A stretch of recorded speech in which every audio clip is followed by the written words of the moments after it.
ವೀಕ್ಷಕರೆಲ್ಲರಿಗೂ ನಮಸ್ಕಾರ. Super food ಸೆಗ್ಮೆಂಟ್ಗೆ ಸ್ವಾಗತ. ನಾನು ನಿಮ್ಮ ಅಶ್ವಿನಿ ಕೆ ಚಕ್ರಸಾಲಿ, ನಾರಾಯಣ ನೇತ್ರದಲ್ಲಿ ಆಹಾರ ತಜ್ಞಳಾಗಿ ಕೆಲಸ ನಿರ್ವಹಿಸುತ್ತಿದ್ದೇನೆ. ಇವತ್ತು ಆಂಟಿ ಇನ್ಫ್ಲಮೇಟರಿ ಸೂಪರ್ ಫುಡ್ಸ್ ಬಗ್ಗೆ ಮಾತಾಡೋಣ. ಈ ಆಂಟಿ ಇನ್ಫ್ಲಮೇಟರಿ ಅಂದ್ರೆ ಏನು ಫಸ್ಟ್ ತಿಳ್ಕೊಳ್ಳೋಣ. ಈ ಆಂಟಿ ಇನ್ಫ್ಲಮೇಟರಿ ಅಂದ್ರೆ ನಮ್ಮ ದೇಹದಲ್ಲಿ ಇನ್ಫ್ಲಮೇಷನ್ನ ವಿರುದ್ಧ ಹೋರಾಡಲು ಈ ಆಂಟಿ ಇನ್ಫ್ಲಮೇಟರಿ ಪ್ರಾಪರ್ಟಿ ವರ್ಕ್ ಆಗುತ್ತೆ. ಸೊ ಇನ್ಫ್ಲಮೇಷನ್, ಉರಿಯೂತ, ಈ ಉರಿಯೂತ ವಿರುದ್ಧವಾಗಿ ಹೋರಾಡುವುದೇ ಆಂಟಿ ಇನ್ಫ್ಲಮೇಷನ್ ಅಂತ ನಾವು ಹೇಳ್ತೀವಿ. ಈ ಆಂಟಿ ಇನ್ಫ್ಲಮೇಟರಿ ಪ್ರಾಪರ್ಟಿ ನಮ್ಮ ದೇಹದ ಸೋಂಕು ಹಾಗೆ ಗಾಯಗಳನ್ನ ನಿವಾರಿಸಲು ಇದು ಸಹಾಯ ಮಾಡ್ತಾ ಹೋಗುತ್ತೆ. ಉದಾಹರಣೆಗೆ ನಮ್ಗೆ ಯಾವ್ದಾದ್ರು ಜ್ವರ ಬಂದಾಗ, ಈ ಬೇರೆ ಒಂದು ಸೋಂಕು ನಮ್ಮ ದೇಹಕ್ಕೆ ಆದಾಗ ನಮ್ಗೆ ಬಾಡಿ ಹೀಟ್ ಆಗುತ್ತೆ. ಅಂದ್ರೆ ಅದು ಇಮ್ಯುನಿಟಿ ಪವರ್ಸ್ನ ಆಂಟಿ ಇನ್ಫ್ಲಮೇಟರಿ, ಆಂಟಿ ರೋಗ ನಿರೋಧಕ ಶಕ್ತಿನ ಜಾಸ್ತಿ ಮಾಡೋದಕ್ಕೂ ಕೂಡ ಇದು ಸಹಾಯಕಾರಿ ಆಗಿರುತ್ತೆ. ಈ ಆಂಟಿ ಇನ್ಫ್ಲಮೇಟರಿ ಪ್ರಾಪರ್ಟಿ ಹೊಂದಿರುವ ಸೂಪರ್ ಫುಡ್ಸ್ ಯಾವುವು ಅಂತ ನಾವು ನೋಡಿದಾಗ, ಮೊದಲನೇದಾಗಿ ಬೆಣ್ಣೆಹಣ್ಣು, ಅವಕ್ಯಾಡೋ ಅಂತ ನಾವು ಕರಿತೀವಿ. ಅವಕ್ಯಾಡೋ ಅಂತಾನೂ ಕರಿತೀವಿ, ಬೆಣ್ಣೆಹಣ್ಣು, ಬಟರ್ ಫ್ರೂಟ್ ಅಂತಲೂ ನಾವು ಕರೆಯಲ್ಪಡುತ್ತೆ. ಈ ಬೆಣ್ಣೆಹಣ್ಣು ಹೇಗೆ ನಮಗೆ ಆಂಟಿ ಇನ್ಫ್ಲಮೇಟರಿ ಆಗಿ ಸಹಾಯಕಾರಿಯಾಗುತ್ತೆ ಅಂದ್ರೆ, ಇದು ಹೇರಳವಾದ ಪೋಷಕಾಂಶ ಭರಿತ ಆಹಾರವಾಗಿರುತ್ತೆ. ಈ ಅವಕ್ಯಾಡೋದಲ್ಲಿ ವೈಟಮಿನ್ ಇ, ಒಮೆಗಾ 3, ಮೈಕ್ರೋನ್ಯೂಟ್ರಿಯೆಂಟ್ಸ್ ಹಾಗೆ ಆಂಟಿ ಇನ್ಫ್ಲಮೇಟರಿ ಪ್ರಾಪರ್ಟಿ ಕೂಡ ಇದು ಹೊಂದಿದೆ. ಈ ಒಮೆಗಾ 3 ಅಂತ ನಾವೇನು ಹೇಳ್ತೀವಿ, ಗುಡ್ ಫ್ಯಾಟ್, ಈ ಗುಡ್ ಫ್ಯಾಟ್ ನಮ್ಮ ಬ್ಯಾಡ್ ಫ್ಯಾಟ್ನ ವಿರುದ್ಧವಾಗಿ ಹೋರಾಡೋದಕ್ಕೆ ಇದು ಸಹಾಯ ಮಾಡ್ತಾ ಹೋಗುತ್ತೆ.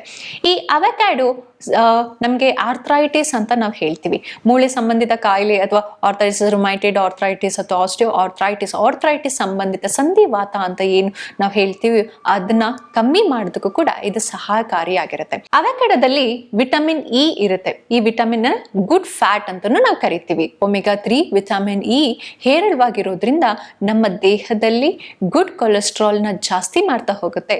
ಅದರ ಜೊತೆಗೆ ದೇಹದಲ್ಲಿ ಬ್ಯಾಡ್ ಕೊಲೆಸ್ಟ್ರಾಲ್ ಅಂತ ಏನ್ ಹೇಳ್ತೀವಿ ಅದನ್ನ ಕಮ್ಮಿ ಮಾಡಲು ಇದು ಸಹಕಾರಿಯಾಗಿರುತ್ತೆ. ಈ ಅವಕ್ಯಾಡೋದಲ್ಲಿ ಆಂಟಿ ಆಕ್ಸಿಡೆಂಟ್ ರಿಚ್ ಅಂತಾನೂ ನಾವು ಹೇಳ್ತೀವಿ. ಈ ಆಂಟಿ ಆಕ್ಸಿಡೆಂಟ್ ರಿಚ್ ಫುಡ್ ಯಾವುದು ಅಂದ್ರೆ, ಮೊದಲನೇದಾಗಿ ಕೆರಟನಾಯ್ಡ್ಸ್ ಅಂತ ನಾವೇನ್ ಹೇಳ್ತೀವಿ, ಅದ್ರ ಜೊತೆಗೆ ಟೋಕೋಫಿರಾಲ್ ಅಂತ ಏನು ಆಂಟಿ ಆಕ್ಸಿಡೆಂಟ್ಸ್ ಇರುತ್ತೆ, ಇದು ನಮ್ಮ ದೇಹದ ಕ್ಯಾನ್ಸರ್ನ ವಿರುದ್ಧ ಹೋರಾಡಲು ಇದು ಸಹಕಾರಿಯಾಗಿರುತ್ತೆ.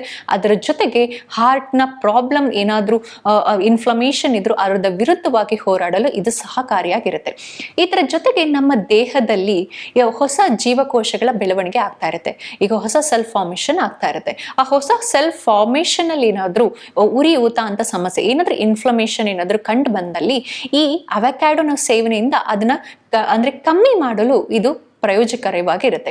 ಹಾಗಾಗಿ ಈ ಅವಕ್ಯಾಡೋವನ್ನು ನಾವು ದಿನನಿತ್ಯ ಸೇವನೆ ಮಾಡೋದ್ರಿಂದ ನಮ್ಮ ಹೆಲ್ತ್ಗೆ ಬೆನಿಫಿಟ್ ಆಗೂ ಇರುತ್ತೆ. ಹಾಗೆ ಆಂಟಿ ಇನ್ಫ್ಲಮೇಟರಿ ಪ್ರಾಪರ್ಟಿ, ನಮ್ಮ ರೋಗ ನಿರೋಧಕ ಶಕ್ತಿನೂ ಕೂಡ ಜಾಸ್ತಿ ಮಾಡೋದ್ರಿಂದ ಸಹಕಾರಿಯಾಗಿರುತ್ತೆ. ಈ ಅವಕ್ಯಾಡೋವನ್ನ ನಾವು ಯಾವ ತರ ಬಳಸಬಹುದು ಅಂತ ನೋಡಿದಾಗ, ಮೊದಲನೇದಾಗಿ ನೀವು ಕಟ್ ಮಾಡಿ ಸ್ವಲ್ಪ ಪೆಪ್ಪರ್ ಸಾಲ್ಟ್ ಹಾಕಿ ಸೇವನೆ ಮಾಡಬಹುದು.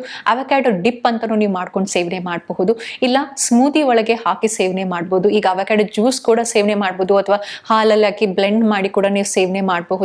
ಕೆಲವು ಟೈಮ್ ಇದನ್ನ ಚಿಪ್ಸ್ ಕೂಡ ಮಾಡ್ತಾರೆ, ಕೆಲವು ಟೈಮ್ ಏರ್ ಫ್ರೈಯರ್ ಅಲ್ಲಿ ಆ ತರನು ನೀವು ಮಾಡಿ ಸೇವನೆ ಮಾಡೋದು ಉತ್ತಮವಾಗಿರುತ್ತೆ. ಆದಷ್ಟು ನೀವು ಹಾಗೆ ಸೇವನೆ ಮಾಡೋದು, ದಿನನಿತ್ಯ ಅರ್ಧ ಅಥವಾ ಒಂದು ಅವಕ್ಯಾಡೋ ಸೇವನೆ ಮಾಡೋದು ಕೂಡ ಉತ್ತಮವಾಗಿರುತ್ತೆ. ಒಂದು ಪೋಷಕಾಂಶ ಭರಿತ ಆಹಾರನೂ ಕೂಡ ಆಗಿದೆ. ಅದ್ರ ಜೊತೆಗೆ ನಮ್ಮ ರೋಗ ನಿರೋಧಕ ಶಕ್ತಿನೂ ಕೂಡ ಜಾಸ್ತಿ ಮಾಡಲು ಸಹಕಾರಿಯಾಗಿರುತ್ತೆ. ಎರಡನೇದು ಯಾವುದು ಅಂತಂದ್ರೆ ಮೀನು. ಇದನ್ನ ಫ್ಯಾಟಿ ಫಿಶ್ ಅಂತಾನೂ ನಾವು ಕರಿತೀವಿ.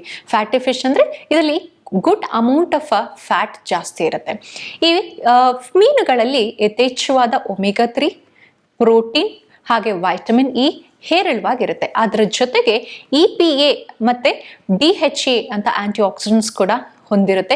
ಈ EPA ಮತ್ತೆ DHA ಆಂಟಿ ಆಕ್ಸಿಡೆಂಟ್ಸ್ ಏನಿರುತ್ತೆ, ಇದು ಒಮೆಗಾ 3 ನಮ್ಮ ದೇಹಕ್ಕೆ ಒಂದು ಇನ್ಫ್ಲಮೇಷನ್ ನ ಕಮ್ಮಿ ಮಾಡೋದಕ್ಕೆ ಇದು ಸಹಕಾರಿಯಾಗಿರುತ್ತೆ. ಇನ್ಫ್ಲಮೇಷನ್ ಅಂದ್ರೆ ಹೊಟ್ಟೆ ಸಂಬಂಧಿತ ಅಥವಾ ದೇಹದಲ್ಲಿ ಯಾವುದೇ ತರ ಇನ್ಫ್ಲಮೇಷನ್ ಇದ್ರೂ ಕೂಡ ಇದನ್ನ ಕಮ್ಮಿ ಮಾಡೋಕ್ಕೆ ಇದು ಸಹಕಾರಿಯಾಗಿರುತ್ತೆ. ಈ DHA ಮತ್ತೆ EPA ಇದನ್ನ ನಾವು ಮೀನಿನ ಸೇವನೆ ಮಾಡಿದಾಗ ಇದೆಲ್ಲಾ ಪೋಷಕಾಂಶ ನಮ್ಮ ದೇಹದ ಒಳಗೆ ಹೋಗೋದ್ರಿಂದ ಇದು ಒಂದು ನಮ್ಮ ಹಾರ್ಟ್ ರಿಲೇಟೆಡ್ ಪ್ರಾಬ್ಲಮ್ಸ್ ನ ಕಮ್ಮಿ ಮಾಡ್ತಾ ಇರುತ್ತೆ. ಹಾರ್ಟ್ಗೆ ಸಂಬಂಧಪಟ್ಟ ದೇಹದ ಏನೇ ಒಂದು ಇನ್ಫ್ಲಮೇಷನ್ ಇದನ್ನು ಕಮ್ಮಿ ಮಾಡೋಕ್ಕೆ ಸಹಕಾರಿಯಾಗಿರುತ್ತೆ. ಅದರ ಜೊತೆಗೆ ಮಧುಮೇಹ, ಡಯಾಬಿಟಿಸ್ನ ಕಂಟ್ರೋಲ್ ಮಾಡೋದಕ್ಕೂ ಕೂಡ ಇದು ಸಹಕಾರಿಯಾಗಿರುತ್ತೆ. ಹಾಗೆ ನಮ್ಮ ದೇಹದ ಇನ್ಫ್ಲಮೇಷನ್ ಕೂಡ ಕಮ್ಮಿ ಮಾಡುತ್ತೆ. ಸೊ ಇವಿಷ್ಟು ಬೆನಿಫಿಟ್ ಇರೋದ್ರಿಂದ ನಾವು ಮೀನನ್ನ ದಿನ ಸೇವನೆ ಮಾಡಬಹುದು.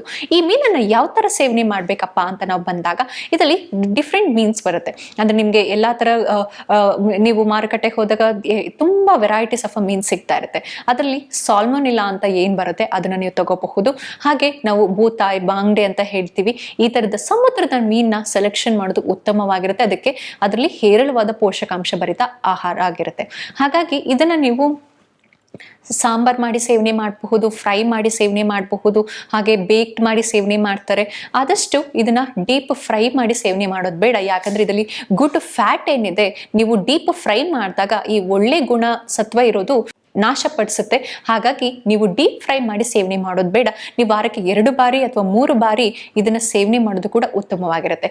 ಡಯಾಬಿಟಿಸ್ ಇದ್ದವರು, ಹಾರ್ಟ್ ರಿಲೇಟೆಡ್ ಪ್ರಾಬ್ಲಮ್ಸ್ ಇದ್ದವರು, ಹಾಗೆ ಯಾವುದೇ ತರ ಕೊಲೆಸ್ಟ್ರಾಲ್ ಅಥವಾ BP ಸಮಸ್ಯೆ ಇದ್ದವರು ನೀವು ಸೇವನೆ ಇದನ್ನ ಮಾಡಬಹುದು. ಮೂರನೇದಾಗಿ ಬೆಲ್ ಪೆಪ್ಪರ್ಸ್, ಮೆಣಸಿನಕಾಯಿ ಅಂತಾನೂ ನಾವು ಕರಿತೀವಿ. ಈ ಮೆಣಸಿನಕಾಯಿ ಅಂತಂದ್ರೆ ನಾವು ದಪ್ಪ ಮೆಣಸಿನಕಾಯಿ ಅಂತಾನೂ ಕರಿತೀವಿ. ಇದು ಕಲರ್ಫುಲ್ ಆಗಿರುತ್ತೆ. ಒಂದು ಗ್ರೀನ್ ಕಲರು, ಯೆಲ್ಲೋ ಕಲರು, ಹಾಗೆ ರೆಡ್ ಕಲರ್ ಕ್ಯಾಪ್ಸಿಕಮ್ಸ್ ಅಂತಾನೂ ನಾವು ಕರಿತೀವಿ. ಈ ಕಲರ್ಫುಲ್ ವರ್ಣರಂಜಿತ ತರಕಾರಿ ಒಳಗೆ ಮೆಣಸಿನಕಾಯಿ, ದಪ್ಪ ಮೆಣಸಿನಕಾಯಿ ಕೂಡ ಒಂದು. ಇದು ಆಂಟಿ ಇನ್ಫ್ಲಮೇಟರಿ ಪ್ರಾಪರ್ಟಿ ಕೂಡ ಹೊಂದಿದೆ. ಯಾಕೆ ಅಂತಂದ್ರೆ ಈ ಮೆಣಸಿನಕಾಯಿ ಯಥೇಚ್ಛವಾದ ಆಂಟಿ ಆಕ್ಸಿಡೆಂಟ್ಸ್ ಹಾಗೆ 3 ಪಟ್ಟು ಜಾಸ್ತಿಯಷ್ಟು ವಿಟಮಿನ್ ಸಿ ಪ್ರಮಾಣ ಹೊಂದಿದೆ.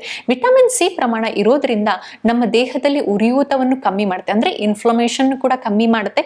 ಹಾಗೆಯೇ ಬೆಲ್ ಪೆಪ್ಪರ್ಸ್ ಅಲ್ಲಿ ದೊಡ್ಡ ಮೆಣಸಿನಕಾಯಿ, ದಪ್ಪ ಮೆಣಸಿನಕಾಯಿ ಅಂತ ನಾವು ಏನು ಕರಿತೀವಿ, ಇದರಲ್ಲಿ ಆಂಟಿ ಆಕ್ಸಿಡೆಂಟ್ಸ್ ಇರುತ್ತೆ ಅಂತ ನಾನು ನಿಮಗೆ ಹೇಳಿದೆ. ಅನದರ್ ಕೆಮಿಕಲ್ ಕಾಂಪೊನೆಂಟ್ ಕ್ವರ್ಸೆಟಿನ್ ಅಂತ ಕೆಮಿಕಲ್ ಕಾಂಪೊನೆಂಟ್ ಏನಿರುತ್ತೆ, ಇದು ದೀರ್ಘಕಾಲದ ಮಧುಮೇಹವನ್ನು ಕಮ್ಮಿ ಮಾಡಲು ಸಹಕಾರಿಯಾಗಿರುತ್ತೆ.